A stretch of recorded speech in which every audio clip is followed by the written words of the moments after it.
Hey hello and welcome to the class. कल अपन ने बहुत सारे कॉन्सेप्ट समझे थे। डिमांड क्या होता है, डिमांड फंक्शन डिमांड शेड्यूल क्या होता है, डिमांड कर्व क्या होता है। आज हम यही सारे कॉन्सेप्ट को इलस्ट्रेशन से समझेंगे और उसके बाद डिमांड फंक्शन स्टार्ट करेंगे, right. But before that subscribe to the channel, press the bell icon, share with your friends and join the Telegram channel.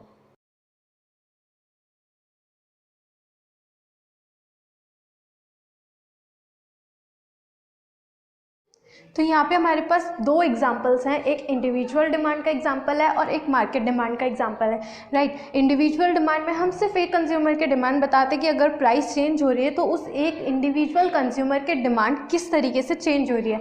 जैसे जैसे प्राइस कम हो रही है वैसे वैसे डिमांड बढ़ रही है। तो ये हमें क्या शो करता है, इनवर्स रिलेशनशिप को शो करता है, राइट। इनवर्स रिलेशनशिप शो करता है जैसा हमने पहले पढ़ा था डिमांड शेड्यूल के अंदर। अब इसको अपन को अगर कर्व में प्लॉट करना हो, डायग्राम बनाना हो तो कैसे बनाएंगे। जैसे 10 रुपीज़ की प्राइस पे 2 यूनिट्स उसके डिमांड है, तो यहाँ पे हम एक्स एक्सिस पे शो करते हैं डिमांड और वाई एक्सिस पे शो करते हैं प्राइस, राइट। तो 10 रुपीज़ की प्राइस पे 2 यूनिट्स उसकी डिमांड है, तो यहाँ 10 रुपीज़ की प्राइस पे 2 यूनिट्स उसकी डिमांड है, तो यहाँ पर आएगी।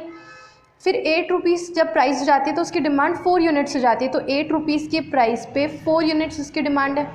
6 रुपीज़ की प्राइस पे 6 यूनिट्स डिमांड है, तो 6 रुपीज़ की प्राइस पे 6 यूनिट्स उसकी डिमांड है। और 4 रुपीज़ की प्राइस अगर हो जाती है तो 8 यूनिट्स उसकी डिमांड हो जाती है, राइट। तो ये बनेगा अपना कर्व, ये बनेगा अपना डिमांड कर्व। यहाँ पे आप मेंशन कर सकते हो, राइट। ये बन गया अपना demand curve for individual consumer, right. तो इंडिविजुअल डिमांड कर्व हो गया। ऐसे अगर अपन को मार्केट डिमांड शेड्यूल बनाना हो और मार्केट डिमांड कर्व बनाना हो तो कैसे बनाएंगे। सबसे पहले तो सारे इंडिविजुअल कंज्यूमर्स के डिमांड को लिखेंगे और फिर मार्केट डिमांड कैसे निकलेगी, सारे इंडिविजुअल कंज्यूमर्स के डिमांड को ऐड कर देंगे, समिशन कर देंगे, हॉरिजॉन्टल समिशन, यानी इस तरीके से सबका समिशन करेंगे तो निकल जाएगी। जैसे 1 + 2 3, 3 + 3 6 और 6 + 4 10, 2 + 3 5, 5 और 5 10 और 4 14, 4 और 6 10, 10 और 5 15, 16 17 18 और ये यहाँ पे 22, राइट। तो सारे का अपन हॉरिजॉन्टल समेशन निकालेंगे तो अपने पास आ जाएगी मार्केट डिमांड, राइट। अब इसको अगर अपन को प्लॉट करना हो तो अपन कैसे प्लॉट करेंगे, वही पहले सारे इंडिविजुअल कंज्यूमर्स के डिमांड को प्लॉट करेंगे और लास्ट में मार्केट डिमांड को प्लॉट करेंगे, राइट। तो 10 रुपीज़ की प्राइस पे कितनी है उसकी, 1 यूनिट उसकी डिमांड है। फिर 8 रुपीज़ की प्राइस पे कितनी है, 2 यूनिट्स, 8 रुपीज़ की प्राइस पे 2 यूनिट्स है। ऐसे ही 6 रुपीज़ की प्राइस पे 3 यूनिट्स है और 4 रुपीज़ की प्राइस पे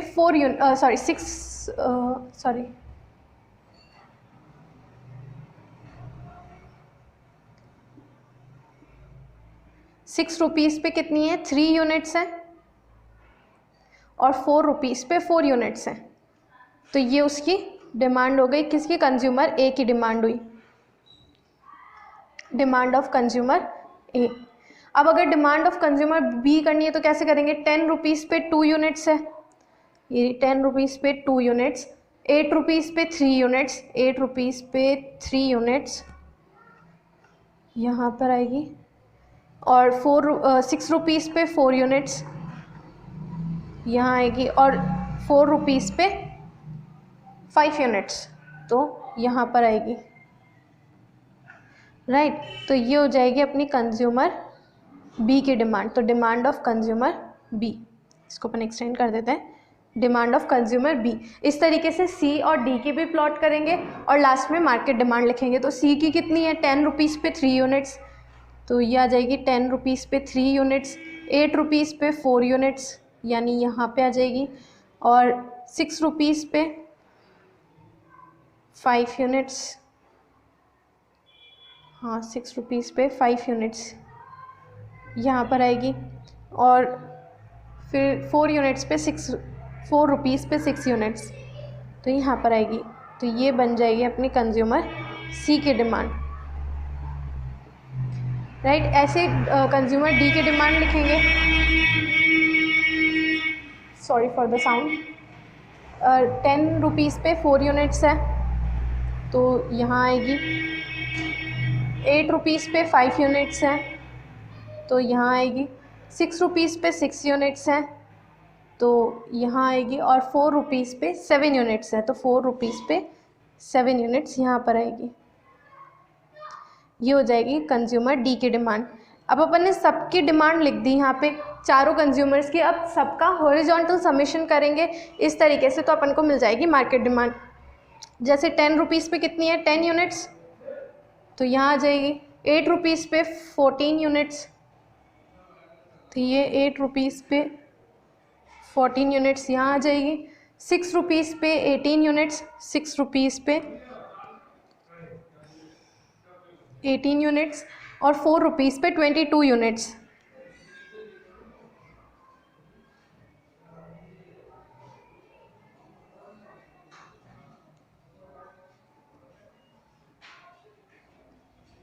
अब देख सकते हैं कि ये सबका हॉरिजॉन्टल समेशन है। जैसे इसको अगर आप एक्सटेंड करोगे तो ये यहाँ जाकर मिलेगी, इसको एक्सटेंड करोगे तो ये इस वाले पॉइंट पर आएगी।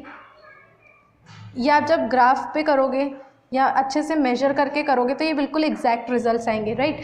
तो ये तो किसकी है, कंज्यूमर ए की डिमांड, ये बी की डिमांड, ये सी की डिमांड, ये डी की डिमांड, और ये है इसकी मार्केट डिमांड, राइट। ये होता है, इस तरीके से हम मार्केट डिमांड शेड्यूल और इंडिविजुअल डिमांड शेड्यूल दोनों को प्लॉट करते हैं।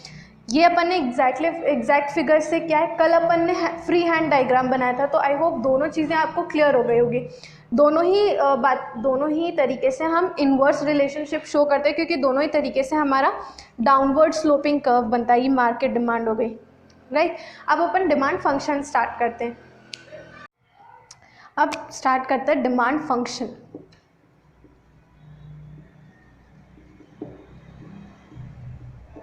क्या होता है डिमांड फंक्शन?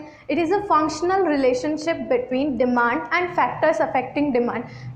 डिमांड जो होती है उसको काफ़ी सारे फैक्टर्स अफेक्ट करते हैं, मतलब हमारे डिमांड चेंज होने के काफ़ी सारे कारण होते हैं, और वही कारण कहलाते हैं हमारे फैक्टर्स, राइट। तो it is a functional relationship between demand and factors affecting demand. इसको अपन डिनोट कैसे करते हैं, डी इज़ एफ ऑफ, और यहाँ हम बाकी वो फैक्टर्स लिखते हैं, राइट। ये इसको डिनोट करने का तरीका होता है। यहाँ पे दो फैक्टर्स होते हैं, अभी हमने बात की कि माइक्रो इकोनॉमिक्स जो होता है ना, वो इस अजम्पशन पे चलता है कि you can study only 2 factors at a time. आप सिर्फ 2 फैक्टर्स को एक बार में स्टडी कर सकते हो। तो 2 फैक्टर्स कौन कौन से होते हैं, एक होता है डिपेंडेंट फैक्टर और एक होता है इंडिपेंडेंट फैक्टर। डिपेंडेंट फैक्टर क्या होता है, ऐसा फैक्टर जो किसी और के चेंज होने की वजह से इसके ऊपर इम्पैक्ट पड़ता है, मतलब इसके चेंज होने का कारण कोई और होता है, राइट। तो मतलब अगर दूसरे फैक्टर में कोई भी चेंज आएगा तो इसके ऊपर भी चेंज आएगा। जबकि इंडिपेंडेंट फैक्टर क्या होता है, इसको किसी और से मतलब नहीं है, बल्कि ये खुद अपने इंडिपेंडेंटली चेंज होता है, और अगर इसमें कोई चेंज आता है तो हो सकता है दूसरे किसी फैक्टर में चेंज आ जाए, यानी डिपेंडेंट फैक्टर में चेंज आए। वैसे यहाँ पे अपने पास दो फैक्टर्स होते हैं। ये होता है डिमांड ऑफ कमोडिटी एक्स, ये होता है अपना डिपेंडेंट फैक्टर। क्या होता है ये होता है डिपेंडेंट फैक्टर। और यहाँ हम जो जो भी फैक्टर्स लिखते हैं वो अपने क्या कहलाते हैं, इंडिपेंडेंट फैक्टर्स।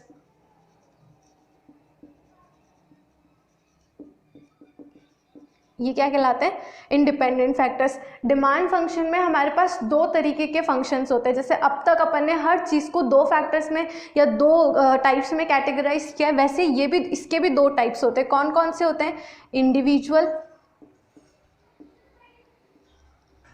डिमांड फंक्शन, मैं शॉर्ट में लिख रही हूँ, और मार्केट डिमांड फंक्शन, राइट। दोनों के फैक्टर्स अलग अलग होते हैं, मतलब इंडिविजुअल फैक्टर्स अलग होते हैं और मार्केट वाले फैक्टर्स अलग होते हैं। अभी हम जो डिस्कस करेंगे वो इंडिविजुअल डिमांड फंक्शन है, बाकी मार्केट डिमांड फंक्शन को हम बाद में डिस्कस करेंगे। तो इंडिविजुअल डिमांड फंक्शन के अंदर जो जो फैक्टर्स अफेक्ट करते हैं वो कौन से होते हैं, p of x, p of r, y, t, e etcetera. अब ये कौन कौन से होते हैं, क्या इनकी फुल फॉर्म है, वो बताती हूँ। ये डिपेंडेंट फैक्टर है और ये इंडिपेंडेंट, यानी इनमें से किसी में भी अगर चेंज आएगा तो फिर डिमांड में भी चेंज आएगा। सबसे पहले D of x. D of x क्या होता है, demand of commodity x। P of x क्या होता है? प्राइस ऑफ कमोडिटी, ये सबसे इम्पॉर्टेंट फैक्टर होता है, प्राइस ऑफ कमोडिटी x। फिर आता है P ऑफ R यानी price of related goods. Y यानी income of the consumer. T is taste and preference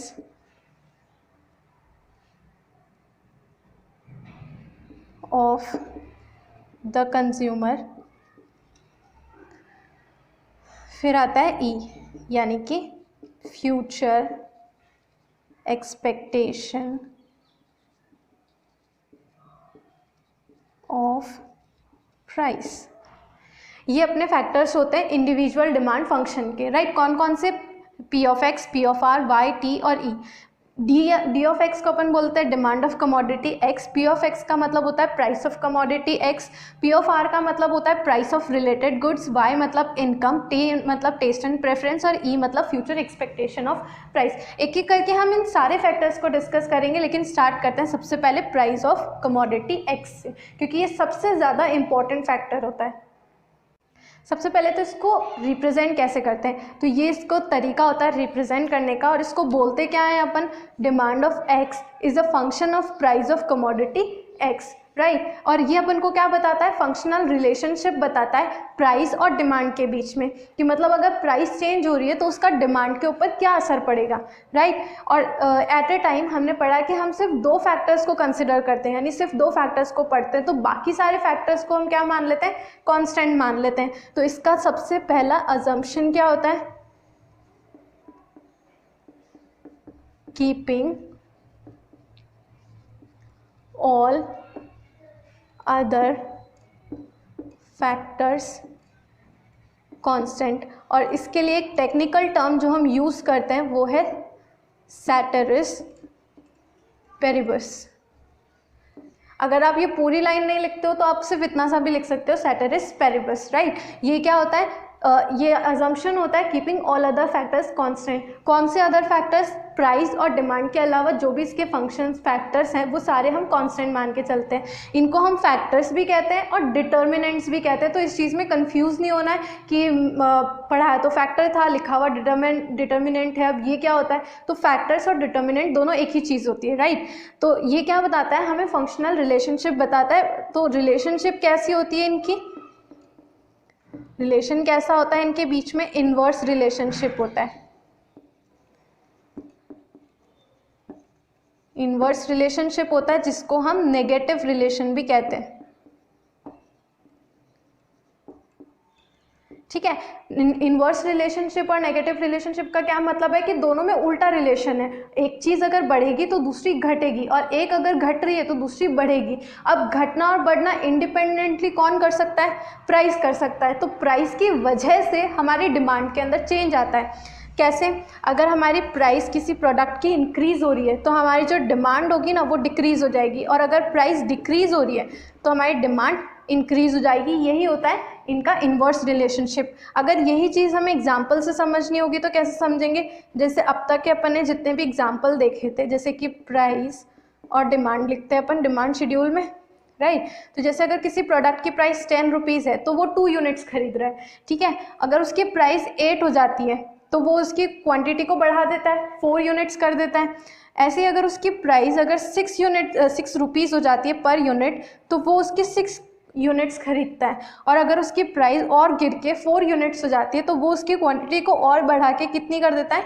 8 units. तो यहाँ पे कैसा रिलेशनशिप शो हो रहा है? Inverse relationship. यानी एक चीज़ बढ़ेगी तो दूसरी चीज़ एक चीज़ घट रही है तो दूसरी चीज़ बढ़ रही है, ठीक है। ऐसा ही उल्टा भी हो सकता है कि प्राइस बढ़ती जा रही है, यहाँ पे शो करते हैं, प्राइस और डिमांड लिख रहे हैं, हो सकता है प्राइस बढ़ रही हो अपनी, ठीक है। यहाँ पे 2, 3 फिर 4 हो गई, फिर 6 फिर 8। तो इसकी क्वांटिटी डिमांडेड क्या होगी? प्राइस बढ़ रही है तो क्वांटिटी डिमांड घटनी चाहिए। तो पहले अगर 10 थी तो 8 हो जाएगी, फिर 6, फिर 4। ये सिर्फ रफ फिगर्स हैं, एग्जैक्ट फिगर्स नहीं है, सिर्फ एग्जांपल के लिए मैंने लिए, राइट। अब अगर इसको अपन को ग्राफ से शो करना हो, कर्व बनाना हो, तो कर्व अपन को पता है इसका कैसा बनता है, डाउनवर्ड स्लोपिंग कर्व बनता है। डाउनवर्ड स्लोपिंग कैसे बनेगा, यहाँ पे ये एक्स एक्सिस हो गया, ये वाई एक्सिस हो गया, यहाँ अपन प्राइस शो करते हैं और यहाँ अपन डिमांड शो करते हैं, 2, 4, 6, 8 और 10। यहाँ पे क्या है 2, 4, 6, 8 और 10 और ये 12, राइट। ये है। तो अगर प्राइस 10 रुपीज़ है तो उसकी डिमांड कितनी है, प्राइस अगर 10 रुपीज़ है तो उसकी डिमांड 2 यूनिट्स है। प्राइस 8 है तो डिमांड कितनी हो गई, 4। प्राइस 6 है तो डिमांड भी 6 यूनिट्स है, और प्राइस 4 है तो डिमांड कितनी है, 8 यूनिट्स है।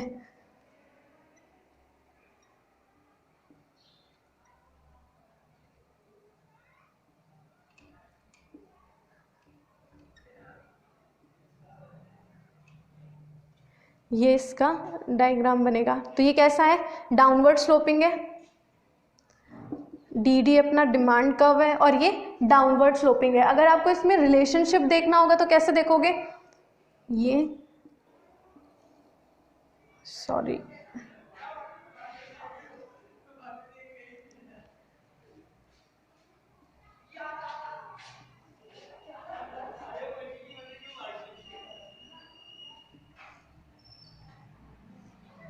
ठीक है। अब इसमें आप देख सकते हो, अगर अपन इसको अपना रेफरेंस मान के चले तो इसकी प्राइस ये है और डिमांड ये है। अगर अपन इसको अपना रेफरेंस यानी कि बेस मान के चलते हैं तो अगर इससे अगर प्राइस बढ़ रही है, देखो यहाँ पे यहाँ से यहाँ चली गई 6 to 8 हो गई अगर अपनी प्राइस, तो अपनी क्वांटिटी डिमांडेड कहाँ चली गई, ये पॉइंट ए से पॉइंट बी पे चली गई, यानी अपवर्ड मूवमेंट हो गया, ऊपर की तरफ चली गई, सॉरी हाँ। और डिमांड क्या हो जाएगी अपनी, कम हो जाएगी। यहाँ प्राइस बढ़ी है तो डिमांड कम हो जाएगी ऑटोमेटिकली, और ऐसे ही अगर ये अपनी प्राइस कम हो रही है तो अपना पॉइंट कहाँ चला जाएगा, नीचे, डाउनवर्ड मूवमेंट हो जाएगा, जिसमें अपनी प्राइस कम हो रही है तो अपनी डिमांड बढ़ रही है। ठीक है, पहले अपनी प्राइस 6 थी और क्वांटिटी भी 6 थी, प्राइस अगर कम होके 4 हो गई तो अपनी क्वांटिटी इंक्रीज होके 6 से क्या हो गई, 8 हो गई। ऐसे अगर अपनी प्राइस 6 थी और क्वांटिटी 6 थी तो अपनी प्राइस जब इंक्रीज होके 6 to 8 हुई तो अपनी क्वांटिटी डिक्रीज होके 6 to 4 हो गई। यहाँ पे क्या हुआ, प्राइस इंक्रीज हुई और क्वांटिटी डिमांडेड डिक्रीज हुई, और यहाँ पे क्या हुआ, प्राइस डिक्रीज हुई तो अपनी क्वांटिटी डिमांडेड जो है इंक्रीज हो गई। इसी तरीके से हम शो करते हैं दोनों के बीच का रिलेशनशिप। इसका अजम्पशन आपको नहीं भूलना है। अजम्पशन क्या माना था अपन ने, keeping all other factors constant, यानी कि सेटेरिस पेरिबस। ठीक है, आई होप कि ये सारा क्लियर हो गया। अब नेक्स्ट क्लास में हम बाकी के बचे हुए जो फैक्टर्स हैं उनको पढ़ेंगे, राइट। इसमें अगर कुछ भी डाउट है तो you can ask me in the comment section below. See you in the next video. Till then, stay healthy, stay happy, and don't forget to subscribe the channel, press the bell icon, share with your friends, and join the Telegram channel.